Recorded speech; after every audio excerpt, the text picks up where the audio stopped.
Here we are, everyone. We're at Castle Ashby, one of the very first commercial venues, and we're with Phil Ringer. How are we doing, Phil?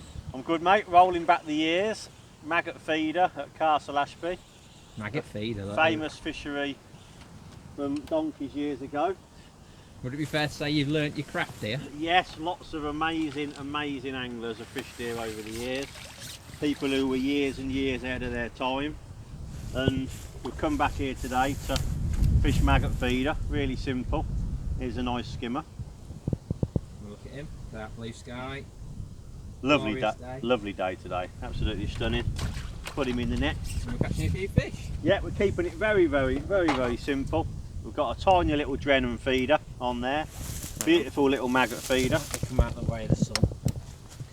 Really bullet maggot feeder. Really easy to cast. You can keep it really nice and light. Little 11-foot rod. A single red maggot and a white maggot on the hook. Size 16. 012 line. Really couldn't be any easier. Well, what we'll do, we'll watch your casting set and I'll come around and have a little look at your feeders and that. What are you doing, chucking 30 metres-ish? Yeah, exactly 30 metres on my sticks. Fill them up with some maggots, 2 on the hook. Nice gentle little plop. They cast absolutely beautiful. Nice little push, hit the clip.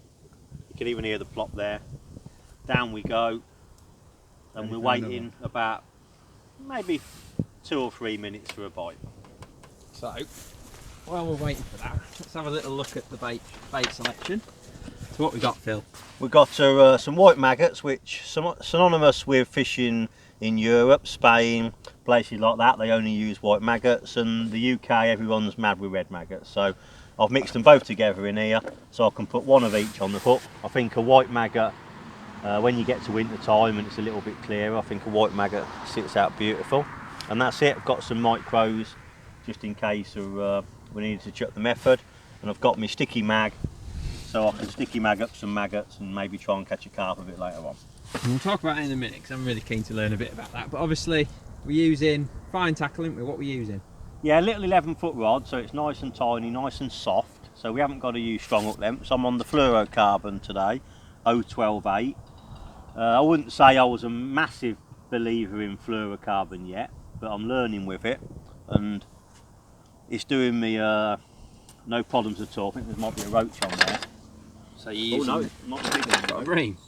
It's a fish. No, it might be a skimmer, but it's a fish. Got the 012 Crept on there. 16 F1 pellet. Such a sharp hook, perfect for this, isn't it? Yeah. What we got? We've got a bream. Look at that, and silhouetted against the sun. Look. I think it might be another one of them skimmers. I think there's some bigger ones in here, but so yeah, great bit of fun. Nice light line. No need to fish heavy. We've got a lovely little soft rod, so it's not as if any of them are going to break you. And yeah, and there we go, another skimmer. On the sun there, look. Which importantly, on a day like today, when we're coming into winter, you're getting bites. It's keeping you warm. You're putting fish in your net. Everyone's happy. And you're keeping busy. There he goes. Lovely.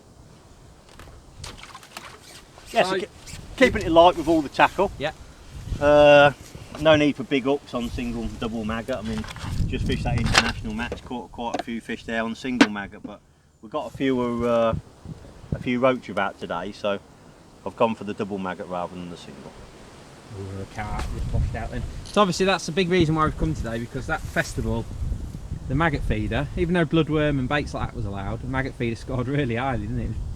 Yes, you could say it's a forgotten method really, the maggot feeder. Everyone wants to fish hybrid feeders and orange wafters and things like that, but we showed, especially by the Hungarians 2 weeks ago, that the maggot feeder is a very important part of our armour. Very simple to fish as well. And what I love about it is you can keep casting it, you can keep chucking it out, you can fish it in different parts of the lake, you can chuck it into new spots, because I don't think by casting 10 maggots out you're ever going to do any harm to your peg. So it's a little bit like fishing the straight lead. If you're going nowhere on a pleasure day or a match, or you're desperate for a fish, just chuck a maggot feeder into some fresh water. And the other bonus about the maggot feeder is you tend to get your bites quite quickly, like that last chuck. It's not a method for leaving out 10 or 15 minutes, because obviously your maggots will have gone. So you can get instant bites which keeps you busy. at this time of year is fantastic. So you're obviously using your simple running rig that you use everywhere. Yeah, got the simple feeder boom on, no tangles, lovely for this little tiny feeder.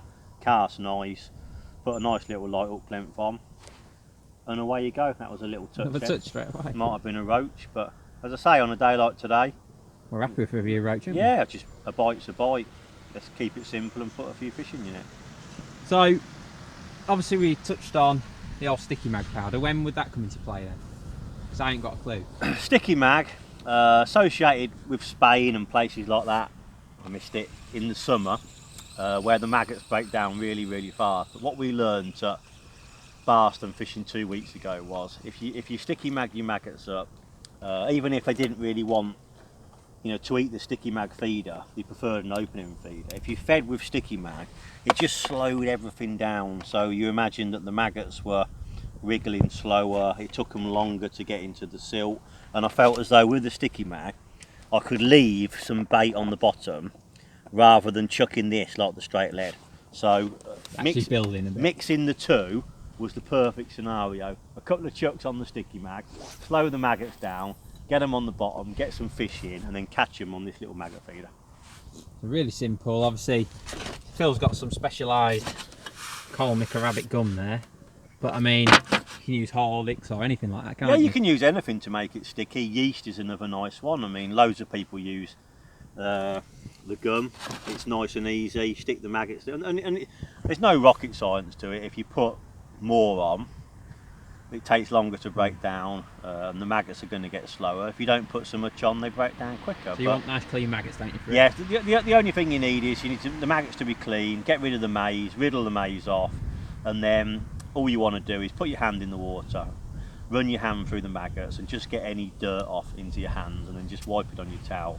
The cleaner the maggots, the less aromatic gum that you'll need. Simple as that. So the last point we need to touch on is obviously feeder selection. You've got quite a few different options there, haven't you? Yeah, maggot but feeders. You've got a favourite, haven't you? I love these little ones, the feeder bombs. They cast absolutely fantastic. I think the weight's about right. That's 25 gram, which if you were somewhere like Barston, you could chuck that 50, maybe 60 metres because of the size of it. Ever so well, then. And then the little one I've got on there today, which is this one, this absolute beauty. It's a lovely size. Like I said earlier, it's like fishing the straight lead with 10 maggots in. It goes in like a tiny little plop. You don't spook any fish, and it's only 15 grams, but you can probably cast it, I should say, at least 40 metres. And then you've got all your other variations here. This one was a popular one at Barston because you can get more maggots into it. And then it goes all the way up to the jumbo, which would probably only be any good for putting some bait out, really. I don't think I'd want to fish with that one. That's a big old boy, that, isn't it? But yeah, so keep it simple, nice and light. And on some days, oh, I missed it. Obviously on some days it can be the best method, can't it? Yeah, it's I'd say the maggot feeder's never wrong. It just depends. Some days the fish will be a little bit more hungry. The other thing you might get is if the water's coloured, the maggot feeder tends not to come into its own because I think you need a bit more smell. But if the water's clear and it's getting cold, you will definitely get some bites on the maggot feeder. This one out. See if you can hear the little tiny plop. Oh, beautiful. Beautiful, isn't it? Like I say, it's a bit of a forgotten art, isn't it? But yeah, that maybe. festival's been nice because it's brought a few people Yeah, back to thinking about it. they fished it again on the match just gone last Saturday. I'd be surprised if there weren't a few anglers winning a few quid on the maggot feeder this year. Absolutely fantastic. So, some great little tips there from Phil. We'll catch a few more bream, get a catch shot done, and we'll see you soon. Cheers, Phil. Cheers, thank you. Tight lines.